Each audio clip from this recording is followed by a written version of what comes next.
शहरी मतलब जो अपने सगे भाई नहीं है, मैं शहरी बोलता हूँ। हाँ।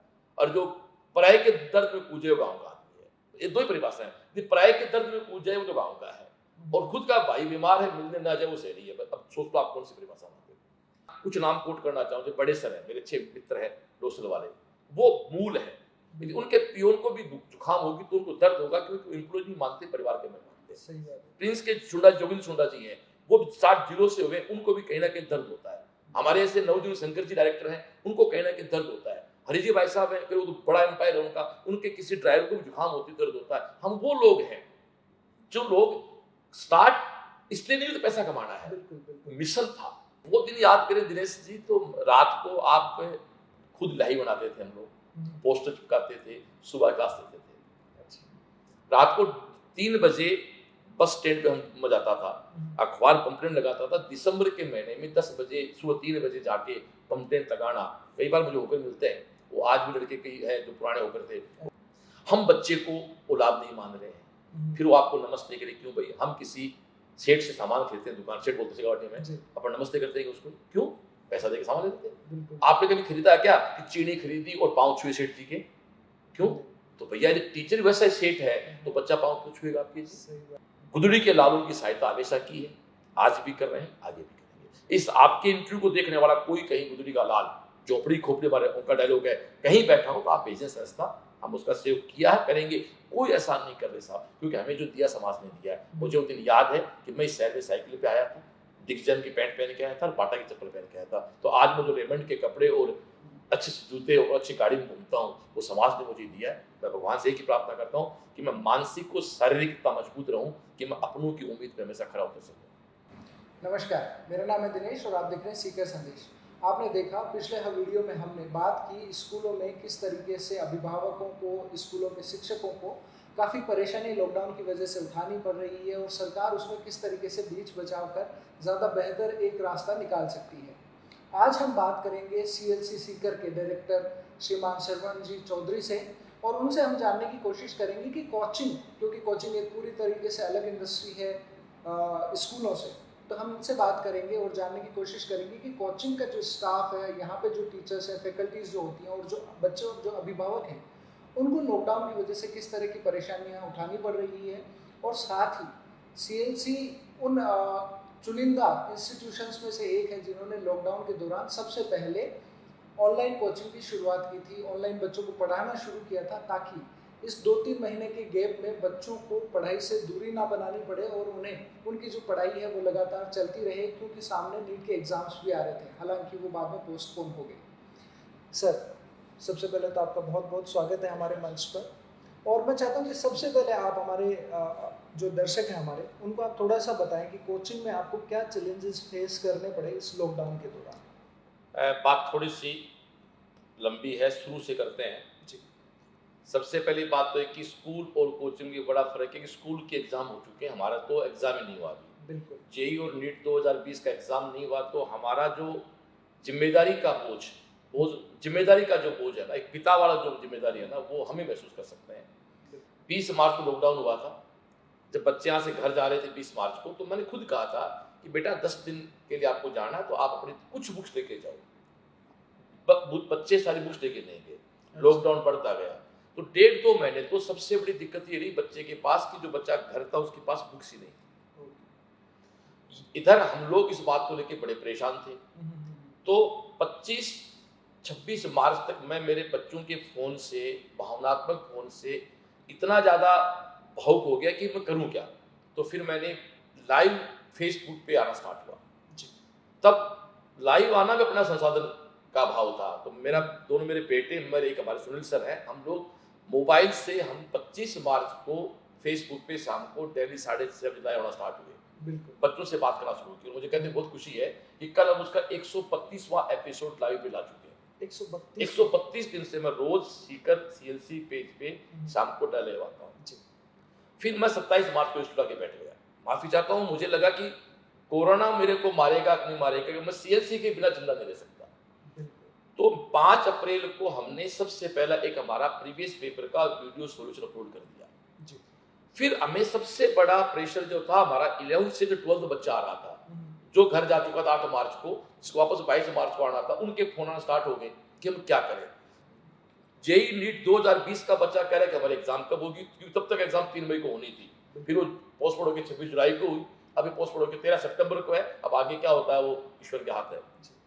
तो हम लोग उस समय, याद करो आप 1-2 अप्रैल को जब सीकर में एक घर से दूसरे घर में आप नहीं जा पा रहे थे, उस समय ऑनलाइन क्लास लगाना, क्योंकि प्लेटफॉर्म नया तैयार करना था। और अभी आपने ये सब कोट किया, उसको सुनकर मुझे खुशी हुई कि ऑनलाइन में भी सबसे पहले काम सीएलसी ने किया। सीएलसी एक लीडर है, श्रवण नहीं बोल रहा हूं मैं, सीएलसी लीडर है।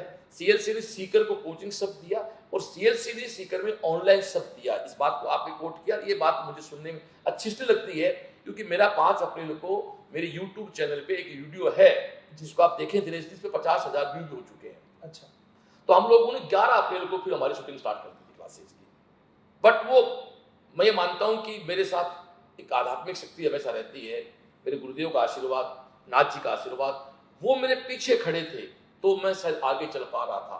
नहीं तो मैं इसकी कल्पना नहीं कर सकता कि वो बिल्कुल नया प्लेटफॉर्म था। टीचर के लिए भी कैमरा फेस करना बड़ी बात थी। बिल्कुल, बिल्कुल। उस समय बोर्ड लगाना एक बड़ी बात थी, क्योंकि हमारे बोर्ड थे पहले चौक वाले, फिर मार्कर के व्हाइट बोर्ड लगाने थे, कैमरे सूट लाने थे हमारे पास। नो डाउट हमारे पास थोड़े कैमरे मिलेंगे, तो कैमरे कैसे अरेंज किए। लेकिन ईश्वर ने हमेशा मेरा साथ दिया कि मेरी मूल कुछ फैकल्टी 5-6 वो सीकर को समय रुकी हुई थी। यदि वो घर गई हुई होती तो भी शायद मैं कुछ नहीं कर पाता। तो हमने 11 अप्रैल को शूटिंग शुरू की, 16 अप्रैल को हमने हमारी पहली क्लास अपलोड कर दी। अच्छा। तो 16 अप्रैल से लेके आज 13 अगस्त है, हम आज 16वां ऑनलाइन बैच स्टार्ट करने जा रहे हैं। और लगभग इस समय 6-7 हजार बच्चा 2021 के लिए ऑनलाइन एडमिशन ले की क्लास देख रहा है। फिर मेरे पे प्रेशर आया मेरे स्कूलिंग के बच्चों का, जो स्कूल पढ़ रहे हैं, तो हमने केवीएम हमारा स्कूल है, उस प्लेटफॉर्म पे हमने 9, 10, 11, 12 की स्कूल स्टार्ट कर दी, वो भी एक ठीक चल रहा है। लेकिन इन सबसे ऊपर मेरे पास जिम्मेदारी थी, वो था 2020 का जेईई नीट। तो हमारे यहाँ क्या चलता दिनेश जी, हमारे यहाँ 20 मार्च को एक स्टार्ट हुई test series, diamond test series. ठीक है, पहले हमने वो कराई, एग्जाम पोस्टपोन हुई, उसका सेकेंड एपिसोड करवाया। फिर हमने कराई दिल्ली टेस्ट सीरीज, जो हमने स्टार्ट शुरू की 4 जून से। 4 जून से लेके हमने टेस्ट कराए उनके 25 जुलाई तक, लेकिन वो एग्जाम फिर पोस्टपोन होगी, तो 27 जुलाई से हमने Delhi test series second start कर दिया। आपको यकीन नहीं होगा, शायद सुनने में यकीन नहीं होगा, 14 फरवरी से लेके और 13 सितंबर तक मैं मेरे नीट के बच्चों को 17,000 क्वेश्चन दे दूंगा टेस्ट के माध्यम से। अच्छा। 8,000 क्वेश्चन दे देंगे हम लोग आईटी के बच्चों को। टेस्ट स्टार्ट हो गए ऑनलाइन पे, डेली टेस्ट स्टार्ट कर दिए। अब आगे बात चली कि साहब बच्चों के डाउट कैसे खत्म करें, तो हमने एक व्हाट्सएप ग्रुप बनाया। हमने हमारे सारे बच्चों के 256 बच्चों व्हाट्सएप ग्रुप बनाए। अब इसमें दिनेश जी बात करना चाहता हूँ यहाँ पर मैं, व्हाट्सएप ग्रुप बनाने का मतलब पता है मेरे साथ क्या हुआ, कि मेरे इस साल के सारे एडमिशन के बच्चों के मोबाइल नंबर बाहर जाना थे। देखा जाए मेरा सारा बिजनेस गट्स के हिसाब से तो मुझे करना नहीं चाहिए था, वो सुसाइड करना था मेरे लिए। फिर मैंने वाहिगुरु को हाथ जोड़ा कि बाबा मैं एक भला काम करने जा रहा हूँ, इसके कारण मुझे यदि व्यवसायिक नुकसान होता वो भरपाई आप करें। हमने सारे मोबाइल नंबर के व्हाट्सएप ग्रुप आप जानते हो सारे नंबर ओपन होते हैं, और हमने उस पर व्हाट्सएप ग्रुप बनाया, वहां हमारी टीम को जोड़ा। और मैं मेरी टीम का बड़ा आभारी हूँ। मेरी टीम जो करीब 16 लोग काम करते हैं, 30 लोग शूटिंग कर रहे हैं, बाकी 60-70 लोग जो घर बैठे हैं वो सारे बच्चों को टाइम डाउट बता रहे हैं। तो व्हाट्सएप ग्रुप में हम डाउट बताना शुरू किया हमने। टेस्ट की रैंक व्हाट्सएप ग्रुप डालते थे। फिर बच्चों को मोटिवेट कैसे करें, यहाँ बच्चे होते थे तो उनको मेडल्स पहनाते थे, तो हमने फिर शाम को 10 बजे रात को उन बच्चों के मैं खुद नाम अनाउंस करके एक तरह से उनको वर्चुअल मेडल पहनाता हूँ मैं। अच्छा। और वो बच्चा आज मेरा बड़ा खुश है। मैं आज कह सकता हूँ कि मैंने मेरा शिक्षक धर्म बहुत ईमानदारी से निभाया, मेरे वाहिगुरु के आशीर्वाद से। आज ये अच्छा, फिर अन्य कोचिंग के बच्चे जिनके इस तरह को टेस्ट नहीं थे, आज करीब 2,500 से 3,000 बच्चा ऐसा है जैसी जो 1 अप्रैल से लेके अब तक हमारे डाउट काउंटर पे अन्य इंस्टीट्यूट का बच्चा डाउट पूछ रहा है, हमारे डाउट काउंटर पे डाउट पूछता है, सीएलसी के टेस्ट देता है। और आज मैं बहुत विश्वास से कह सकता हूं कि जो स्टूडेंट चाहे सीएलसीएन हो या नॉन सीएलसीएन हो, जेईई और नीट 2020 का प्लेयर है, जो मेरे प्लेटफॉर्म पे आया उसको हमने पूर्णतः संतुष्ट किया है। और जिसने फेसबुक लाइव देखा शाम को, वो तो निश्चित रूप से जुड़ा हुआ है। और फेसबुक लाइव 133 दिन से आ रहा हूं, आप सोशल मीडिया की व्यक्ति है, उस पर आप देखो कि एवरेज 10,000 व्यू हो जाते हैं। तो 10,000 तो मेरा एम्प्लॉय नहीं हो सकता, 10,000 मेरे दोस्त नहीं हो सकते, वो लोग देख रहे हैं।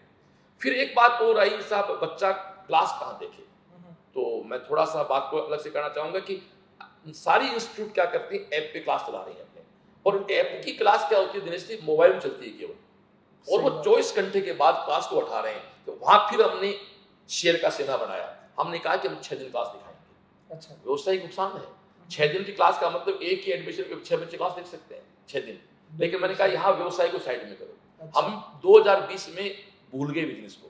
रतन टाटा साहब की बात थी कि जिंदा रहें, तो जिंदा रहने का मतलब कि शरीर से नहीं था, दिमाग से भी था। यदि मेरा जेई और नीट 2020 का बच्चा डिस्टर्ब है तो उसका पाप मुझे लगेगा ना। सही बात। तो मैं उन बच्चों के लिए हमने 6 दिन वीडियो रखे। हम सीएलसी लाइव के पोर्टल पे काम कर रहे हैं, जो आप लैपटॉप पे देख सकते हो।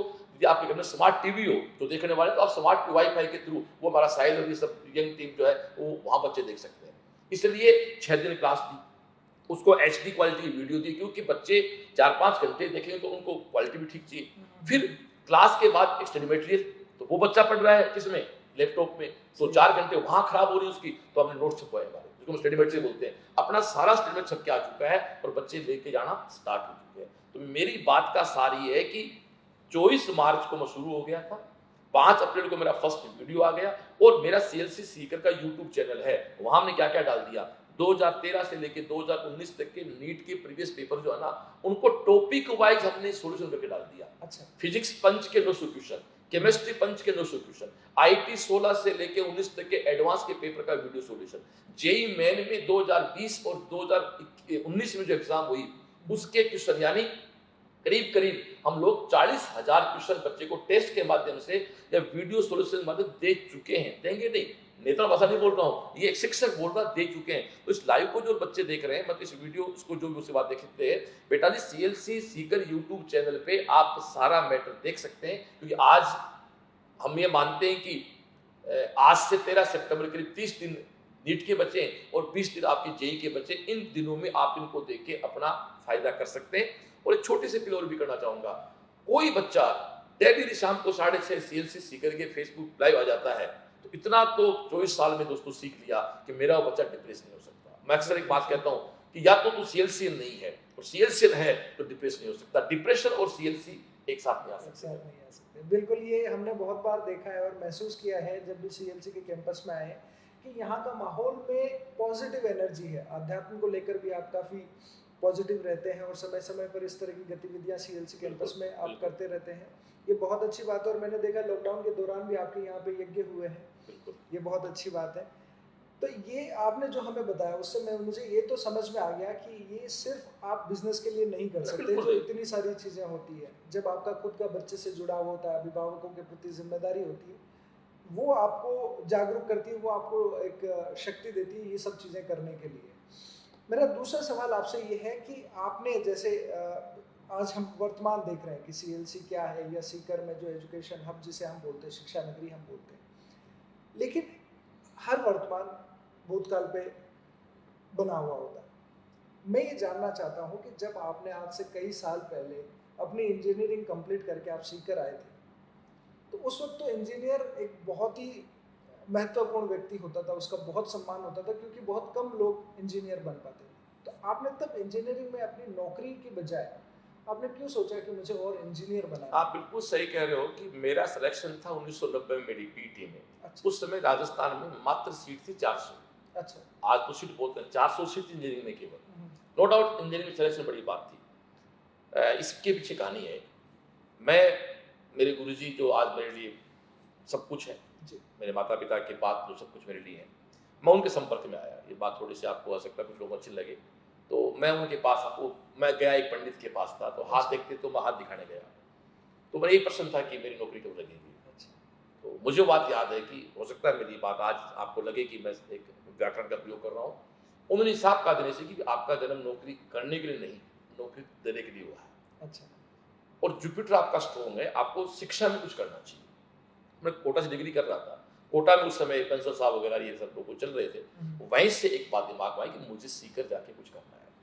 फिर मैं इस लाइव के माध्यम से, इस आपके इंटरव्यू के माध्यम से एक बात और कहना चाहूँगा कि इस देश में 2 जात है, 2 धर्म है, शहरी और ग्रामीण। बिल्कुल, बस मैं 2 ही मानता हूँ। और शहरी का मतलब सीकर शहर नहीं है, शहरी मतलब जो अपने सगे भाई के नहीं है, मैं शहरी बोलता हूँ। और जो पराये के दर्द में पूजे वो गाँव का आदमी है, ये 2 ही परिभाषा है। पराये के दर्द में पूज जाए वो तो गाँव का है, और खुद का भाई बीमार है, मिलने ना जाए वो सही नहीं है। अब सोच लो आप कौन सी परिभाषा मानते हो। तो वो जो लोग है ना, उनकी निगाहों में हम लोग जो गांव से बच्चे गए वो सेकंड पायदान पे होते थे। अच्छा। हम ये कहते हैं सेकंड पायदान पे नहीं भाई, हमारे पास सब कुछ है, टैलेंट है, सब कुछ है, चीटिंग नहीं हो सकती, हम धुत नहीं है, हमें प्लेटफॉर्म नहीं मिला होगा, तो गांव के बच्चों को कुछ किया जाए। अच्छा। आज भी आप देखें बाहर सीएलसी के ऑडिटोरियम में जो अपना 5 स्टार जैसा है, आज भी डायलॉग क्या लिखा हुआ है, सीएलसी का सपना हर गांव से डॉक्टर ने बने अपना। मैंने इस टेक लाइन पे काम शुरू किया और आज मैं कहते हुए बहुत खुशी होती है कि मेरे इस यज्ञ में कुछ आहुति इतनी पवित्र लगी कि उन घरों में डॉक्टर हैं 3-3 जिन घरों में आज के 20 साल पहले कच्चे मकान थे। ऐसे बहुत से गांव हैं, एक गांव में 6-6, 7-7 डॉक्टर हैं। फागलवा मेरे पढ़ाए हुए करीब 10 बच्चे आईआईटी मेडिकल या एनआईटी में हैं। एक चांदुआ गांव है धानड़ के पास, जिस गांव में 7 बच्चे डॉक्टर हैं। अच्छा। ऐसे एक दुधवा का पास है जिस एक घर में दायमा 7 डॉक्टर हैं। ऐसे पता नहीं, एक गौरव परिवार भी कहते हैं।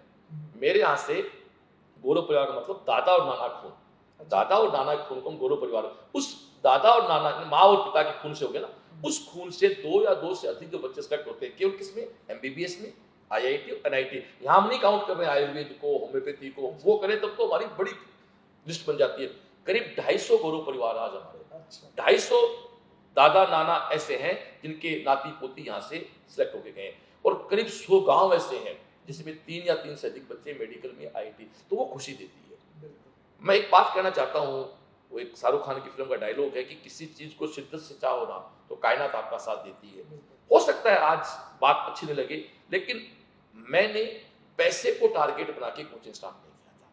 पैसा 2 रुपए हमने कमाए हैं, इज्जत कमाई है, साख कमाई, नो डाउट। हम साइकिल पे थे, आज कार में घूमते हैं, दिया सब संस्था नहीं है, दिया अभिभावक को नहीं है, दिया गार्जियंस नहीं है। मैं ये नहीं कहता कि हमने पैसा नहीं कमाया इसमें, लेकिन लक्ष्य वो नहीं था, क्योंकि उस समय लक्ष्य हो नहीं सकता था।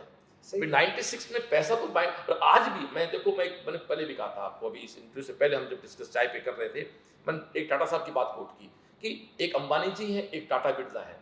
अंबानी जी एक बिजनेसमैन है, टाटा बिरला उद्योगपति है। एक फर्क होता है, एक उद्योगपति होता है, एक सेठ होता है, एक होता है पैसे वाला। पैसे वाला तो कोई हो सकता है, सेठ कुछ कुछ होते हैं। इसलिए हम लोग मूल है, जैसे मैं यहाँ कुछ नाम कोट करना चाहूँ, जो बड़े सर है, मेरे अच्छे मित्र है डोसल वाले, वो मूल है। यदि उनके पियोन को भी जुकाम होगी तो उनको दर्द होगा, क्योंकि एम्प्लॉय नहीं मानते, परिवार के मेहमान थे। प्रिंस के सुंडा, जोगिंद्र सुंडा जी हैं, वो 60 जीरो से हुए, उनको भी कहीं ना कहीं दर्द होता है। हमारे ऐसे नवजीवन शंकर जी डायरेक्टर हैं, उनको कहीं ना कहीं दर्द होता है। हरिजी भाई साहब हैं, फिर वो तो बड़ा एम्पायर है उनका, उनके किसी ड्राइवर को भी जुकाम होती, दर्द होता है। हम वो लोग हैं जो लोग स्टार्ट इसलिए नहीं होते पैसा कमाना है, मिशन था, उसके बाद आगे बढ़े। हाँ, जितनी मुझे समझ में आई है, जितने लोगों के मैंने इंटरव्यू करे हैं, जो मैंने सीखा है कि उस वक्त आप पैसे के बारे में सोच भी नहीं सकते थे, क्योंकि उस वक्त इस बिजनेस में पैसा था ही नहीं। बिल्कुल। जैसे हमने एक बार शेखावाटी के जो डायरेक्टर हैं आपके, बड़े सर, उनसे मैं बात कर रहा था, उन्होंने बताया कि उस वक्त कैसे वो लोगों से पैसे उधार लेकर या घर वालों से पैसे उधार लेकर वो कैसे अरे भाई मैं बताऊं, बड़े सर तो फिर भी बहुत समर्थ थे, खेती ठीक। मैं तो जहाँ से, मेरे फादर टीचर हैं, नो डाउट। मैं तो, मेरा तो आपको बताऊं ऐसे है कि मेरे पास तो रुपये 1500 थे। अच्छा। 1500 रुपये मेरी कोचिंग कॉलेज में जब था तो पोस्ट ऑफिस में जमा थे मेरे, कुछ सिक्योरिटी जमा हुई थी, वो मुझे मिली थी। 1500 रुपये इन्वेस्टमेंट है हमारा तो। अच्छा।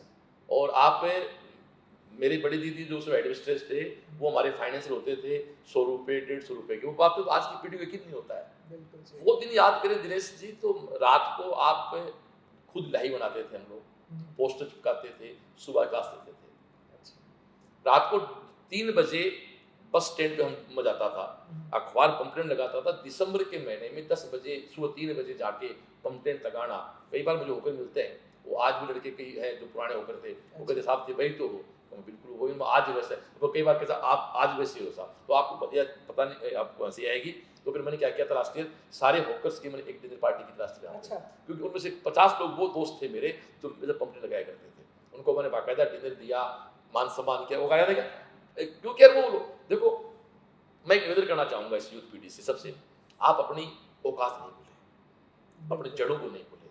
पेड़ हरा तभी रहेगा भाई जब उसकी जड़ें मजबूत। और पैसे को लक्ष्य बना के नहीं चले, क्योंकि मैं थोड़ा सा इस बात को जोड़ूं आध्यात्म से, तो हमारे यहाँ डायलॉग है कि लक्ष्मी जी विष्णु की पत्नी है, वर्त की पत्नी है वो।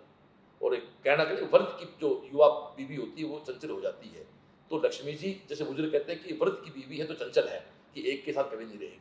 तो ये लक्ष्मी के पीछे भागोगे ये कभी हाथ नहीं आएगी। आप अपने कर्म को इतना शुद्ध और सात्विक रखो, ये आपके पीछे हो जाए तो ये आपके पास आएगी। लक्ष्मी को टारगेट बना के आप, ये थोड़ा सा हो सकता है मैं डिफाइन नहीं कर पाया, पर मैंने सुना कि लक्ष्मी जी को आप, माँ लक्ष्मी को आप पकड़ नहीं सकते, इसको तो आप लाड प्यार से माँ बनाओ तो फिर आपकी गोद में उठा रखेगी आपको। इसलिए कहते हैं कि आप पैसा आज मेरा है तो कल तेरा है, इसलिए वो कहते हैं वर्ग स्त्री है, चंचला है, ऐसा सुना मैंने कुछ अच्छे मेरे लोगों से। बिल्कुल सही है। हम बात तो लॉकडाउन की कर रहे थे, पर मुझे लगता है कि ज़्यादा जो रोचक जो बातें हैं वो आपके उस करियर के शुरुआत को लेकर, सीएलसी की शुरुआत को लेकर हो सकती है। एक चीज़ और मैं जानना चाहता हूँ कि उस वक्त जब आपने ये शुरू किया था, तब जो जिस तरह के शिक्षक हुआ करते थे, जिस तरह के विद्यार्थी हुआ करते थे, और आज जो हम देख रहे हैं कि सीकर शिक्षा नगरी के रूप में पूरे उत्तरी भारत में काफ़ी प्रसिद्ध है, बहुत सारे हिंदी भाषी राज्यों से बच्चे यहाँ पे पढ़ने आते हैं, उस वक्त में आज के वक्त में आप क्या फ़र्क आप कोई फर्क देखते हैं? जो टीचर पेड सर्वेंट हो गया उसके लिए बच्चा पहले भी कस्टमर था, आज भी कस्टमर है। जो आज भी शिक्षक है उसके लिए बच्चा पहले भी औलाद थी, आज भी औलाद। मैं तो नहीं मानता इस चीज को। मैं तो आज भी बच्चे उतने जेसीएलसी बोलते हैं, तभी जेसीएलसी बोलते थे, और मैं उसको ग्राहक नहीं मानता। देखो भाव पैदा होता है दिनेश जी, एक वाइब्स होती है, जैसे आपका मोबाइल मिलता है नेट से, वैसे ही आदमी की अपनी फ्रीक्वेंसी होती है।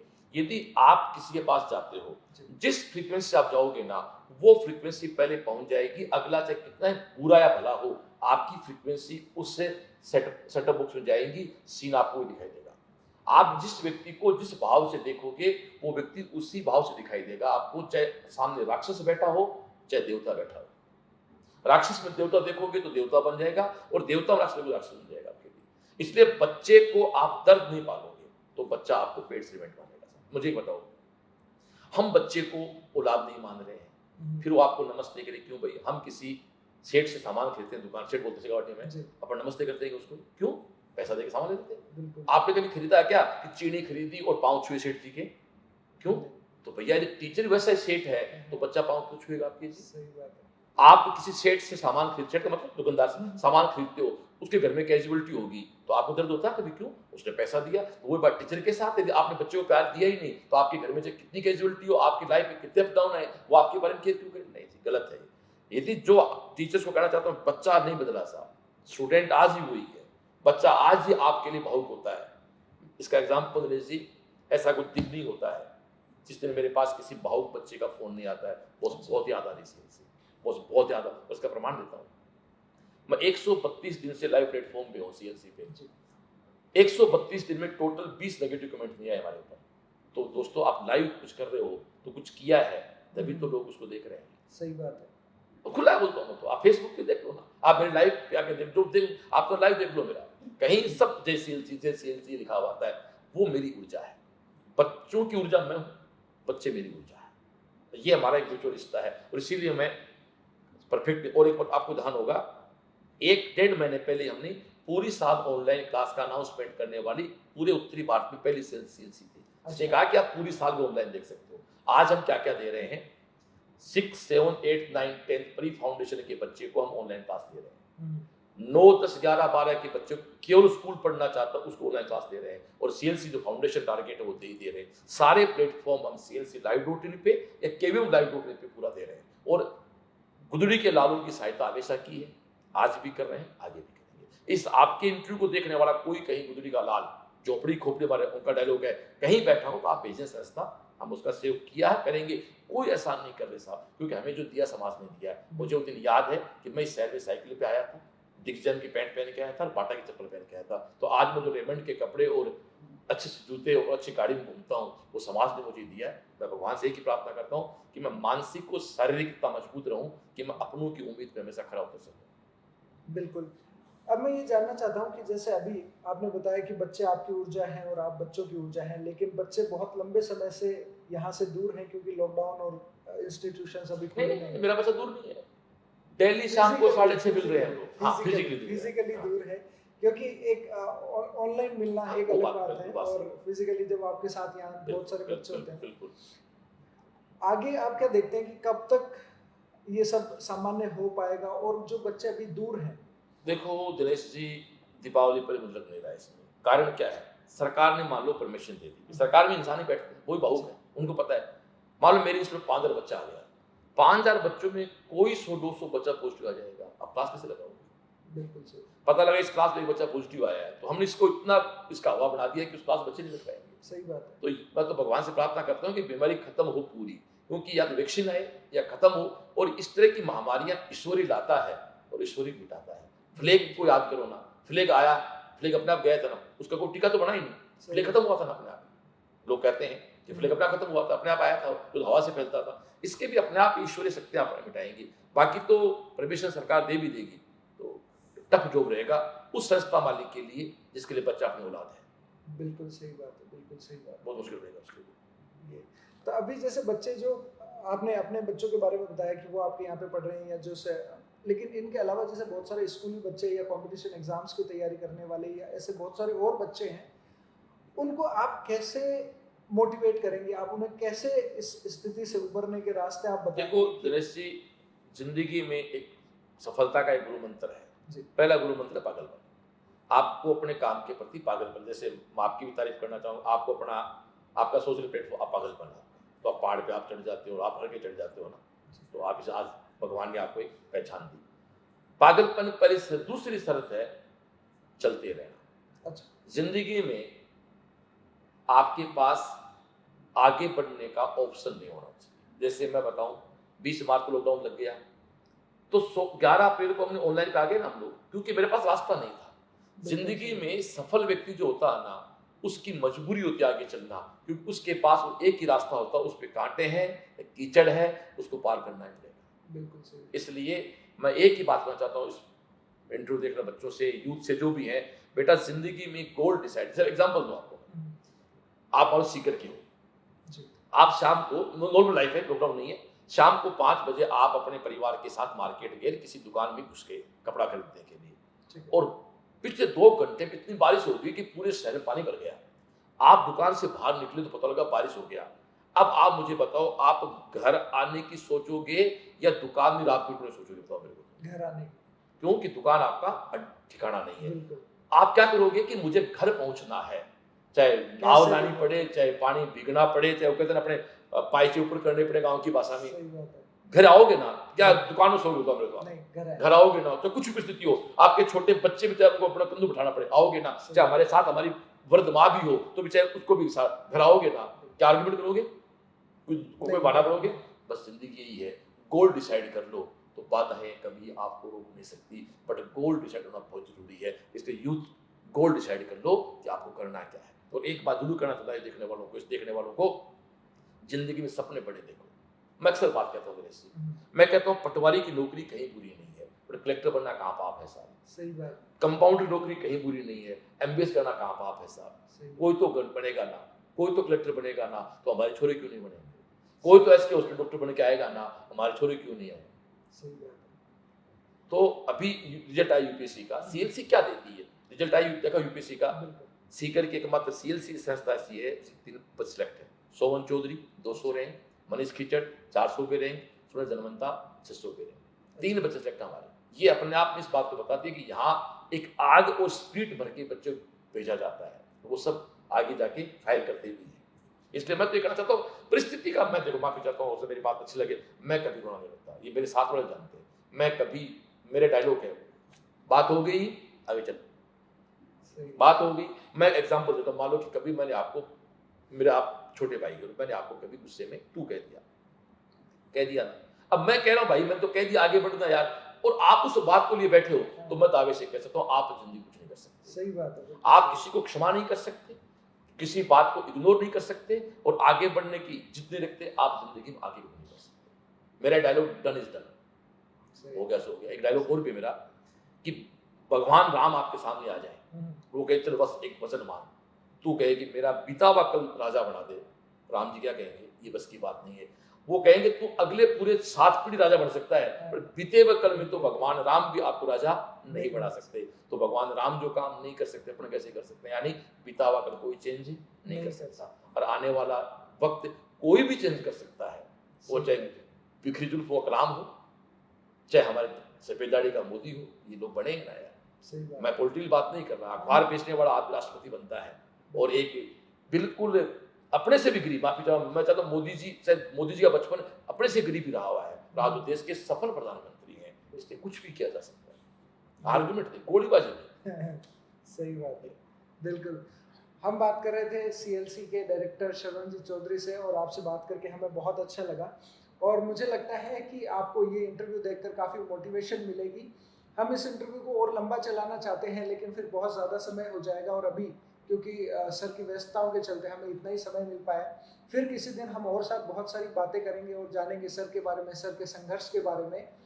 और मुझे लगता है कि आपको भी, अगर घर पे बैठे हैं और आप जो इस स्ट्रीम से जुड़े हुए हैं, जिन लोगों को इस तरह की तैयारी करनी है, या आप भले ही किसी भी कोचिंग से हों, तो आप सीएलसी के वेबसाइट पे जाके clclive.in पे जाके आप अपने जो भी आपके सब्जेक्ट्स हैं, जो भी आपके टॉपिक्स हैं, जो भी एग्जाम्स हैं, उसके लिए आपको काफ़ी सारा कंटेंट वहाँ पे मिल जाएगा, जिससे आप तैयारी कर सकते हैं।